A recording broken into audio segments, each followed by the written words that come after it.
What's going on? It's Art of Cards TCG, and we're here with kind of a Pokemon update over here. If you haven't heard, there's going to be reprints. I do everything 99% of the Pokemon. I'm really starting to get interested in certain sports cards. I ended up getting a Panini pack, pulling a $500 Travis Kelce Kaboom card, which was really cool because then I could sell that and put it into my Pokemon stuff. But anyways, reprints and how's that going to affect the market? I do not claim to be an expert, and any opinions I have are not an indication for you to make the same decisions that I am doing, but I'm making decisions based on certain information, and in no way am I telling you to do the same thing. This is entertainment, and we're going to talk about what I'm doing. Obsidian Flames, Twilight Masquerade, Paldean Fate, Surging Sparks, Paldea Evolved, 2025 reprints are here. We're looking at sleeve boosters, booster boxes, booster bundles, and tins with these 5 sets. Now, what's that going to do to these sets? Well, you're going to be able to find them. I think the affordability will be higher. Anybody that's been scalping these particular sets, they're going to have product that they're now sitting on, and depending on kind of the volume that Pokemon is going to put this stuff out, could determine you might see some liquidation, which is a good thing from a collector standpoint. Even individuals that, you know, rip and ship, or are looking for hits and sells, you know, flippers or whatever. It's also going to be a positive for them because they're going to have that. But here's the, I guess, depending on the volume, the rip and shippers are going to have to lower their prices on Rip T hits and things like that. I think Twilight Masquerade, or let's say Paldean Fates, because it's a really popular set right now because everybody wants that Bubble Mew. So I think you can go, and a lot of people are selling their Rip T hit SR Plus. It's kind of a scam because if you hit a full art, your run's over. But $90, right? Rip T hit $90. That is a little steep on the gambling, and then you can get illustration rares or baby shiny or better, which is also silly to do for like $35 because almost every pack you're gonna pull is gonna have a baby shiny. That's kind of the problem with Rip and Ship. They kind of prey on people's FOMO, and yeah, anyways, we won't get into that. So, but as you can see, that $90 Rip T hit's going to SR Plus is going to lower in price, and things are going to hopefully equalize on here. Obsidian Flames, interesting set to be reprinting. I don't think that there is a ton of excitement in the hobby for that set, and it's kind of reflected by the prices of the card. The Charizard, which is technically a chase, amazing artwork, $68, $60-$70 is kind of what the market is, and we'll take a look at that stuff too with these sets. And one set that I don't think is going to have any decreases, no sounds of a reprint for it, and it's only going to continue to grow. But we're gonna take a look at all these prices, kind of have a discussion about what to expect with a reprint. There's really kind of 3 scenarios here. Let me get a drink of this coffee. It's 11 o'clock in the morning. So we can expect these reprints this year. So let's go over here, and we're going to talk about the first one, Surging Sparks. So the Pikachu, we'll talk about the first, 4, 5, 6 chases in the set. Surging Spark has a lot of $30+ cards, and the reason being is availability. Yes, it is hard to hit the Pikachu full art, currently worth $455. When this set dropped, I think this card was low 400s, high 300s. I pulled it. I managed to pull it, so I realized that. But so 455 here, 236 for the Latias. The Melodic is 143. The EX Pikachu Gold 110, High Dragon 86, and we'll just throw Lisa's SIR in there because it's 62. Depending on the volume here, you're gonna see these cards start to fall. I think the Pikachu will remain the chase here. Just because it's Pikachu, but I see the Pikachu being somewhere around where the Latias is, the Latias being somewhere around where the Melodic is, the Melodic going down to the Gold Pikachu being around 86.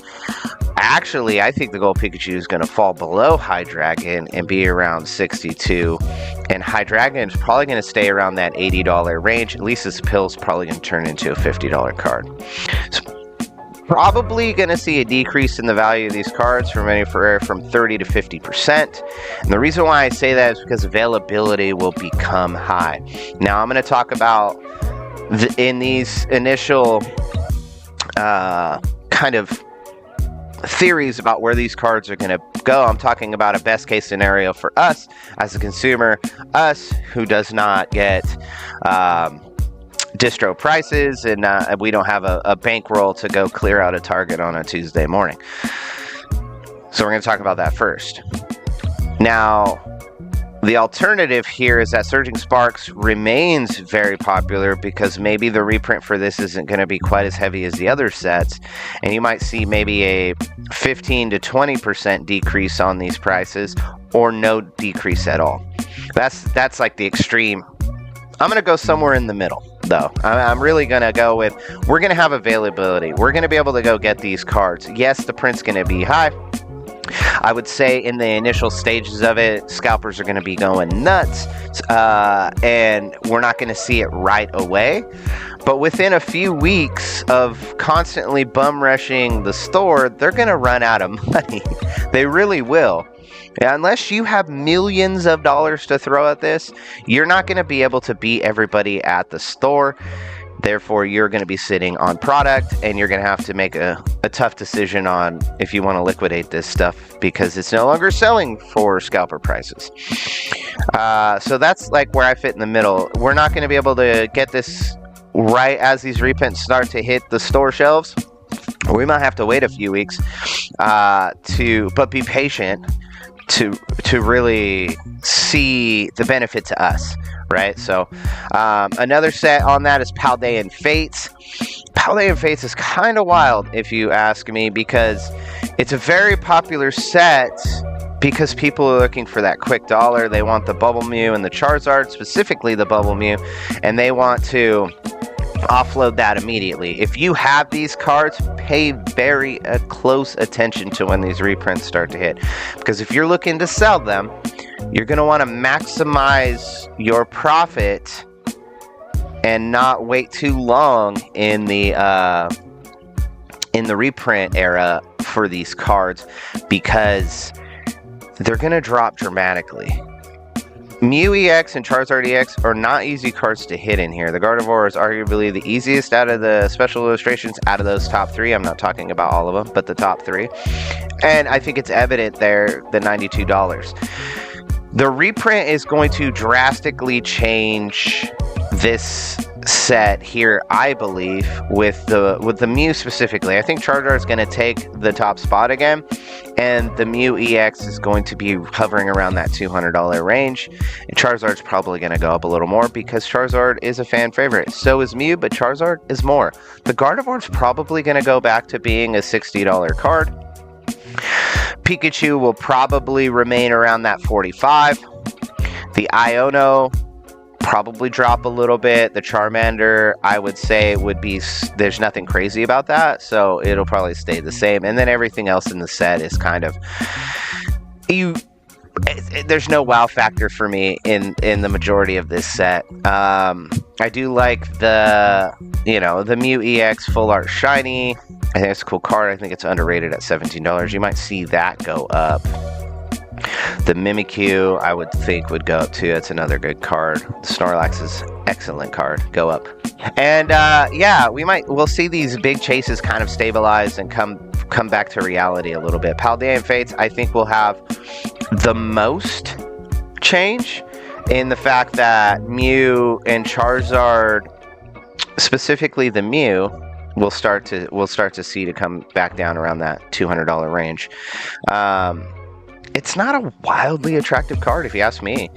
I don't think it is. I really don't. List medium 406. It's not good. I think that market price is going to be around 3. It's going to drop. Honestly, the Charizard is way cooler artwork. The Gardevoir is a cooler artwork than the Mew. The Mew, people, if you don't understand the market, it's very much like crypto. I say that in many of these videos. You're going to find that there's a lot of pump and dump buyouts to raise the price, and those people then offload everything because people have FOMO.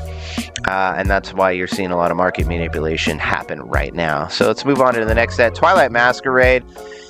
This set probably won't see a lot of movement. You'll probably see the Greninja will remain the same. I mean, it did most of the time with this set, and it really hasn't grown too much.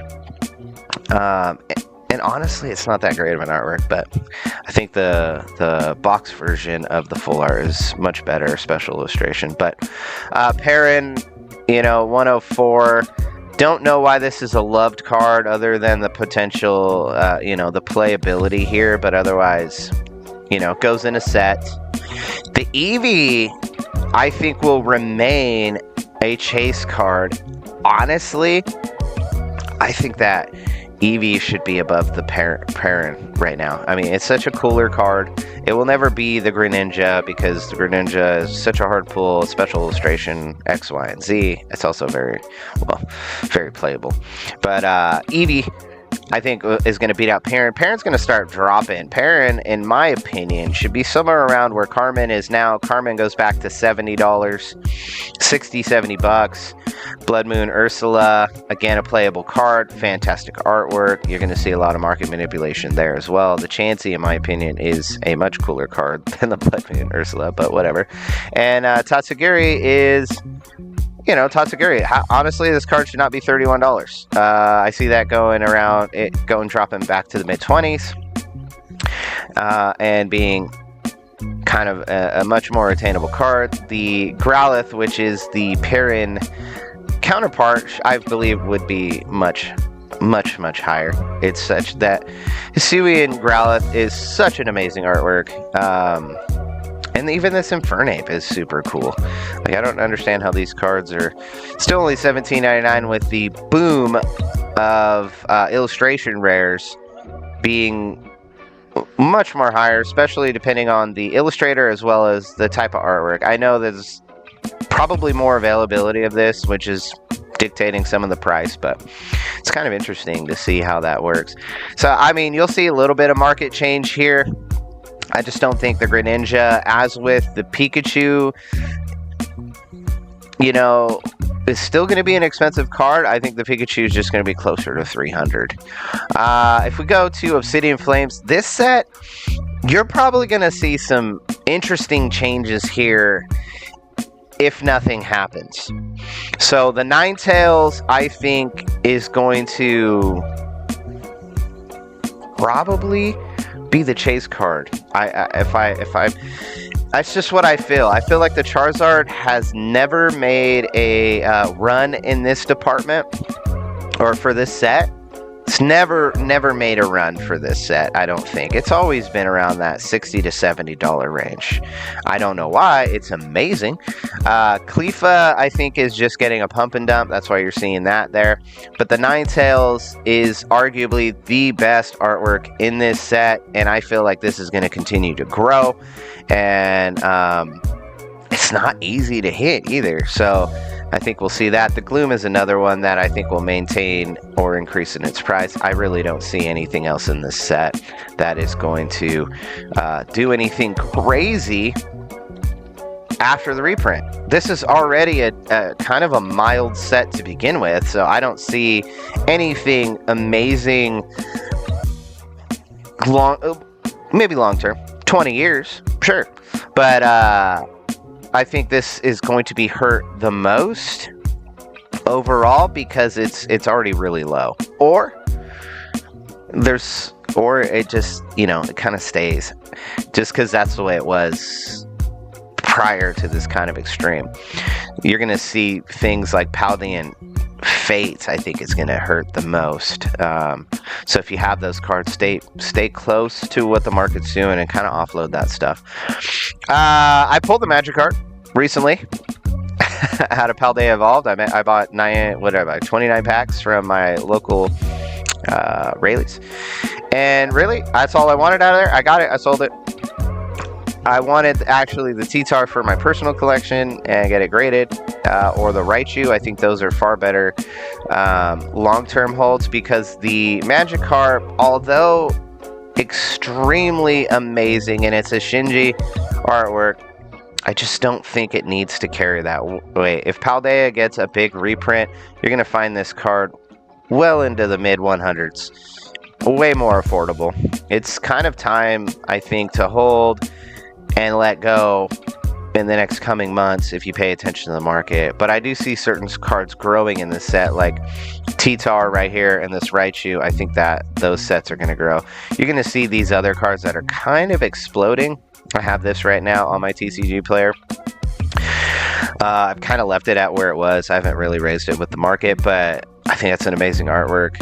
Like, there's a lot of cool artworks. You're going to see the Baxcalibur and that evolution lineup kind of drop. I think it's only being pumped because of Tomokazu artwork. And again, people just pick and choose. There's discords specifically for picking and choosing cards and pumping and dumping them, as with crypto. Like, if you look at TCG and crypto together and you pay attention to the market analysis of both, they're very similar in that, and you kind of have to pay attention to that to really kind of, I guess, foresee the future of what certain cards are doing. And a lot of the illustration rares that are getting blown up, that's exactly what it's market manipulated. So the Magikarp B150 card, I think, with the reprint, depending on how that, everything is contingent on how that looks. That's why I say at the beginning of the video, the first couple of weeks, you're gonna have to really bite your tongue on knowing that scalpers are gonna go out and clear shelves. But if they're printing to demand and those shelves are being restocked every week, they're going to run out of money, and therefore they're going to have to liquidate. Now, here is a set that is not going to be negatively impacted by the reprint. In fact, it's going to be positively, in my opinion, impacted. These cards are already very difficult to pull. I did a video a few weeks back of 40 packs, and I got 2 illustration rares out of those 40 packs. Now, we can chalk it up to me being just completely unlucky, but let's talk about if I've opened up 40 packs in one thing, got 2 illustration rares, opened up several special illustration, I probably opened up 300 packs of cards, and I haven't hit Cassiopeia once. I haven't hit the Persian once. I haven't had that Pheasantipity once. I haven't hit this Gold Pecorant. Like, this set is going to maintain its prices and continue to grow. So if you're able to get Shrouded Fable right now at a decent price, I absolutely would, because you're going to see these cards are going to maintain where they're at and continue to grow. It's a special set. It's not subject to like crazy reprints and things like that. So when the market's depleted, it's depleted, and will continue to grow up. It would go up. Very hated on initially, and I don't know why, considering that the artworks are really good. But you're going to need to figure out, you know, what's the play here for you. This is Aurora right here. This card's probably going to see some spikes when Journey Together comes out with N, as those cards will grow in value for whatever reason. So will the counterparts of that in previous sets. Anything you have with N in there because that's kind of like a flagship trainer in that, as just being that and, you know, Lily. You're going to see those cards from previous sets and anything remotely connected to those individuals like Zoroark and Zora grow in these sets. This thing is probably going to skyrocket in this set. As it should, based on just the supreme artwork that it has. I have the base set of this, you know, the first 64 cards, and I have a few of the art rares, but they're continuing to grow. I mean, this Beware was like $6. Like, I don't know, 6 weeks ago. Like, it started, this stupid guy, Fracture, right here. I keep getting that card. It's annoying. But yeah, so I think Shrouded Fable's a safe bet to invest in if you're in the investing part. Plus, it's a cool set to collect. I'm trying to master it, and whenever I can get packs of Shrouded Fable, I do. But again, like I said, it's Shrouded Fable is a limited set, and unfortunately, there's going to be a situation where you're not going to be able to get this anymore. Same with any set, but if Paldean Fates, Surging Sparks, Twilight Masquerade, Obsidian Flames, and Paldea Evolve get printed in the ground, these cards are going to be way more affordable if you're trying to master them. If you're holding them for any intrinsic value from a investment standpoint, keep an eye on the market. Again, I'm not telling you what to do. We're just having a conversation. We're talking through certain stuff. So anything I say here is not meant for you as investment advice and things like that. It's just kind of paying attention to the market. And, you know, so myself or you can make that educated decision whether or not you want to invest in certain products from certain sets. But I just see this set just completely, or these sets just really being shaken up by the reprint. But again, it's all contingent on how that volume looks. What's the cadence of the distributors getting them out to the brick and mortar stores or box stores and things like that, where they're on the shelf. And we're going to go back to, you know, 10 months ago when things were just widely available. 10 months ago, I just buy whatever I want, whenever I want. There wasn't market attrition there. So I'm ArtofCards CCG.